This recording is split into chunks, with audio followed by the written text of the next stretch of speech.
Hey guys, welcome back to another video. Today we will be talking about my updated election forecast, this being October 11th, 2024, less than a month away from Election Day, and it is fast approaching. We can actually see here, just 25 days, 1 hour, 17 minutes, and 19 seconds until the 2024 presidential election. So obviously this is a very close and contentious presidential election as it stands.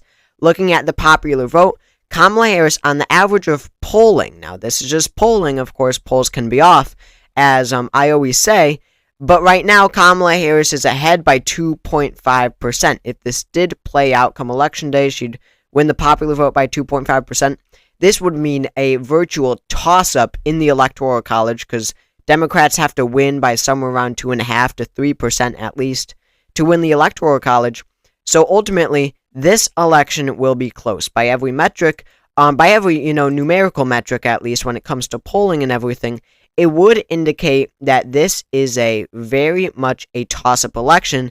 And when you look at my forecast, state-by-state margins, that would prove exactly that. I mean, you have 3 states that will decide the election, which are all below a 1% margin: Wisconsin, North Carolina, and Georgia. I mean, that's really something, to have 3 states with a combined, 42 electoral votes combined below a 1% margin in such a close election. That means that either candidate can, pretty easily take victory right then and there. So with this election prediction, we will start with our safe Democratic states. They are the party in power, of course, in the White House. They are the incumbent party, and these are states that the Democrats will win by a 15% margin or higher. So states where, they have, a 95 upwards percent chance of winning the state. So that's states like Hawaii, California, Washington. As you can see in my forecast here, I have them outlined right here. They span from, of course, Washington, D.C., being an 86.3% projected margin as of now, all the way down to Oregon, which is right now a projected 15% margin for Kamala Harris. So again, Washington, California, Oregon, you've got New York, Connecticut, Rhode Island, Massachusetts, Vermont, Maine's first, whatever. All of these different states, of course, no surprises at all just yet. Illinois is included as well. So that puts Kamala Harris at 181 electoral votes. Donald Trump and of course, we haven't done Donald Trump, J.D. Vance's safe states, but already Democrats had a very strong showing of 181. Now, as for J.D. Vance, we can scroll down to the bottom of the forecast here. You can see that the most Republican district or state, whatever, is Nebraska's 1st congressional district. Of course, that's a 53.5% margin, as it's, wrong district, it's actually the 3rd district there. While the least Republican of the safe states, of course, is Mississippi at a 17.5% margin. So again, no surprises. The southern states aren't included in this. You've got Kansas, these Midwestern states. Again, no real surprises at all just yet. So after safe states, and I believe the 1st district, the 1st district is safe. That's a 15.5% margin there. So after safe states, Donald Trump and J.D. Vance are at 111 electoral votes. Kamala Harris and Tim Walz at 181. Obviously, Republicans have, ground to make up with the likely states and lean states and tilt states, but we will see what happens. So now we will move on to, these more competitive ones. Now we'll move on to likely states. These are states that will be decided by a 5 to 15% margin. So, you've got some pretty solid states for either party where there's a near 90% chance of winning. And then you get down to the, closer states, a near 5% margin. Those ones, we generally know how they are going to vote. However, it is not set in stone just yet. It will become the final prediction before Election Day.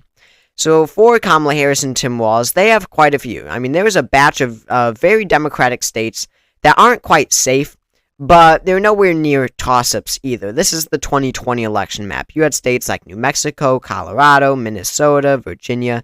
Very strong showings for Kamala Harris. And as you can see in my forecast, there are not many, there's not many states that are, trending very much, significantly towards the right. You can see this column shift from 2020.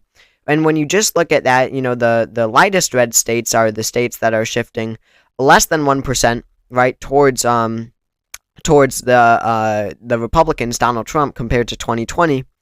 And then these more darker red states are the ones that are shifting over a point. And what you might notice is that, all these, darker red states that are shifting more than a point, first of all, there's not very many of them at all. And when you actually look at the margins, the most is, 1.7 here. Or Rhode Island, that's an exception, but a 3.1% there. I mean, these states are not shifting towards the Republicans in a, high enough margin, as of now, for Donald Trump to really, exceed expectations, right, and really get a crushing victory against Kamala Harris, like, his supporters and he believes will happen. It's certainly possible, but nothing indicates that at all. In my forecast, at least, most of the states are trending to the right, but look at those margins. Plus 0.6, he's gaining, less than a percentage point. Plus 0.8 compared to 2020. So the point is, these pretty Democratic states like New Mexico, Minnesota. New Mexico voted for Biden by 10, Minnesota by 7, New Hampshire by 7.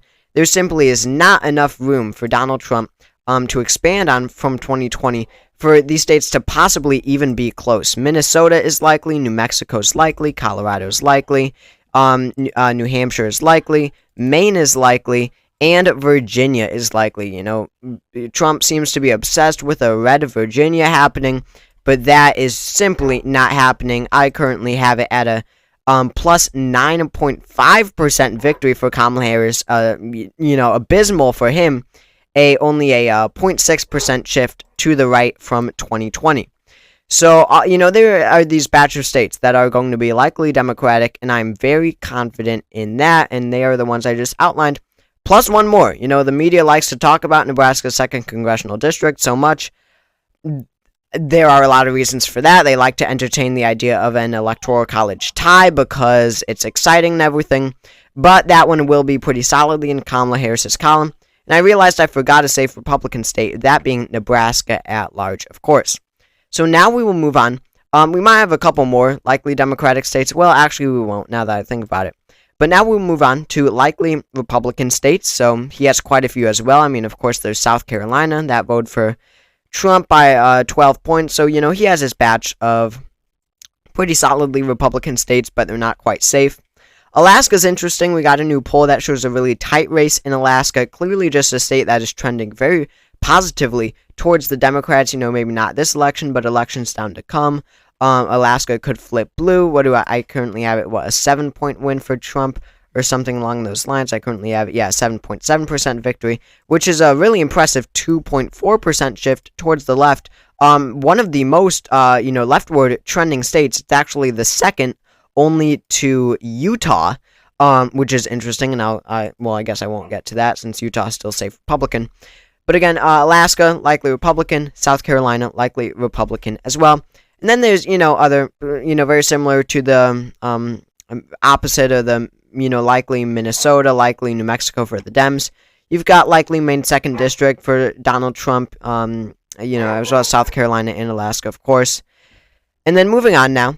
You've got two states that, were extremely competitive in 2020, but they turned out not to be. Both candidates really focused on them. That's Iowa and Ohio, these two Rust Belt states. Joe Biden really did not meet expectations in these two states.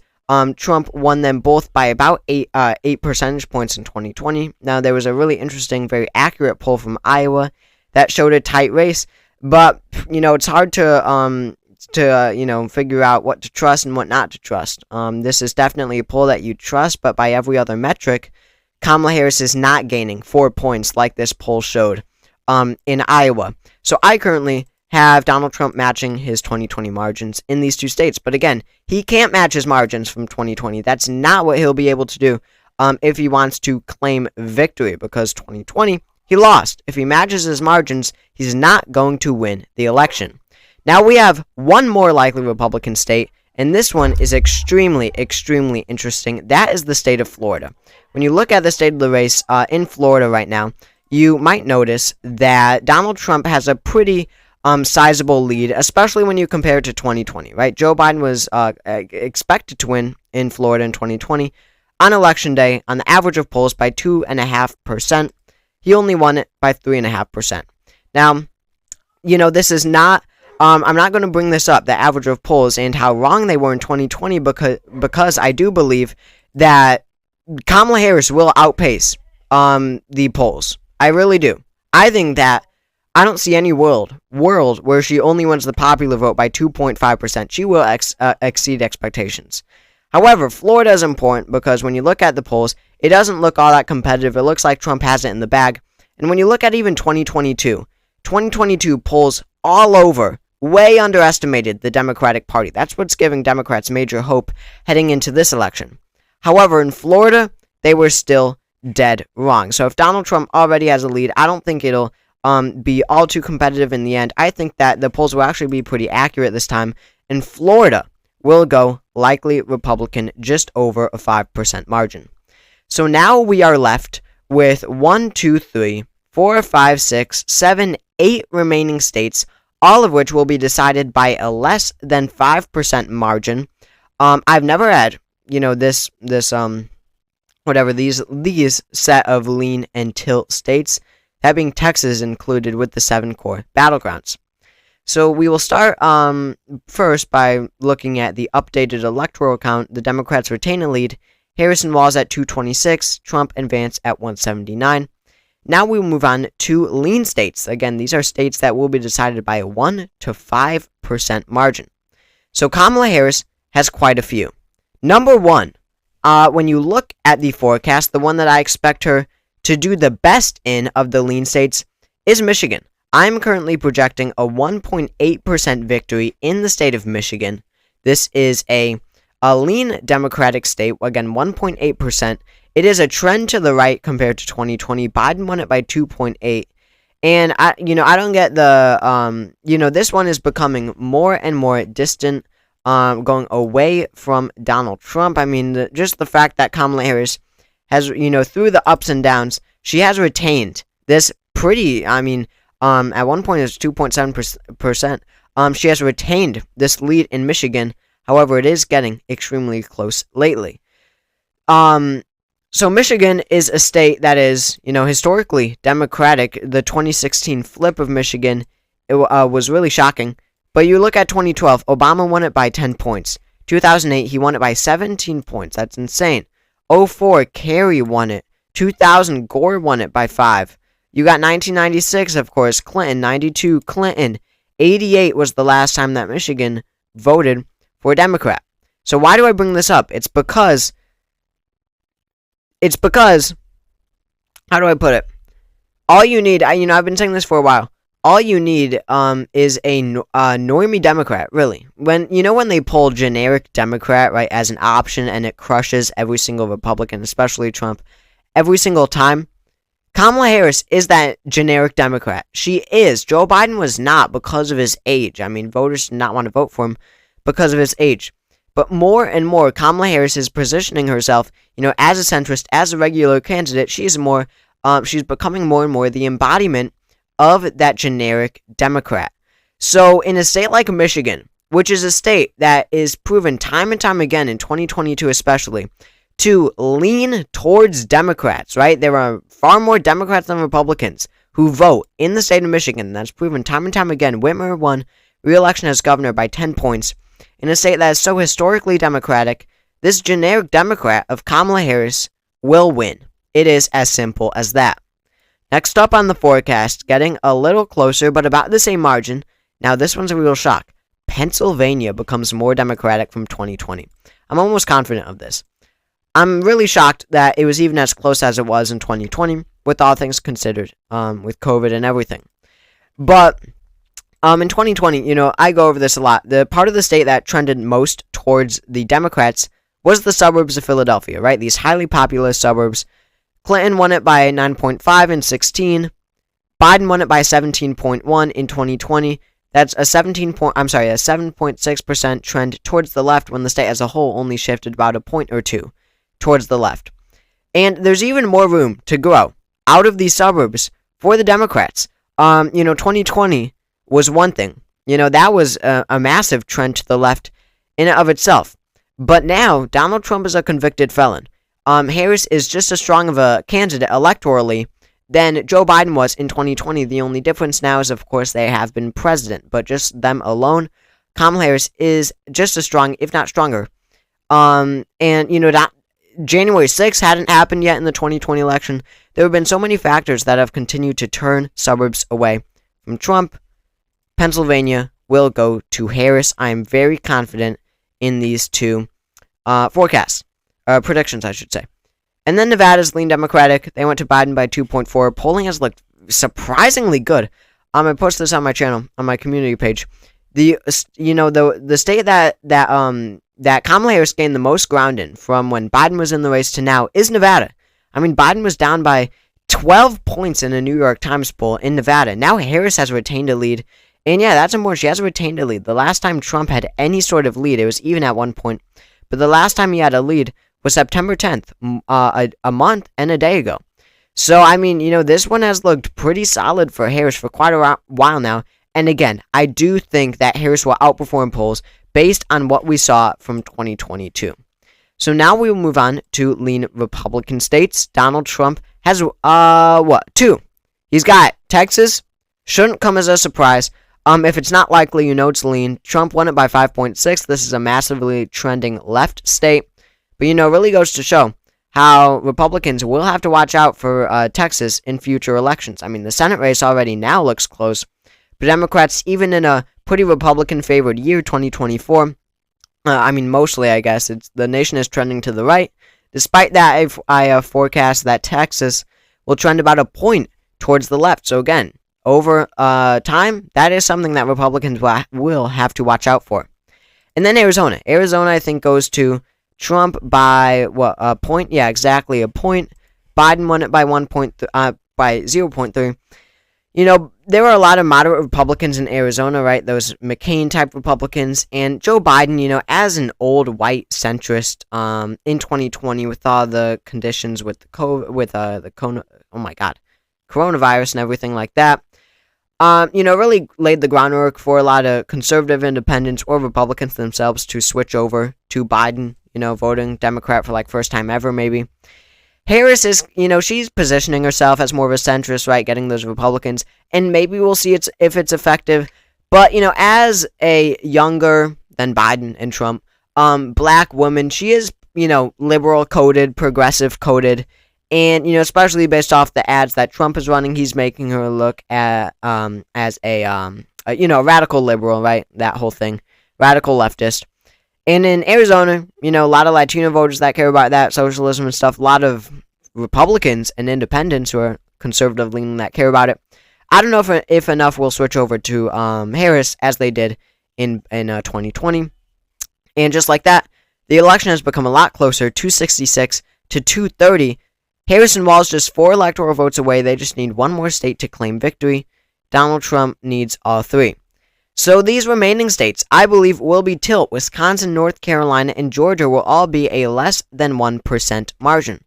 So in Wisconsin, I think that this one goes to the Democrats. Now, I'm less confident than a lot of other people when it comes to Wisconsin. I don't look at polling averages much anymore, but you can see she is ahead in Wisconsin, and this is the state where, she has retained this lead. But polling was way off in Wisconsin. This is actually one where I could see Trump outperforming the polls here.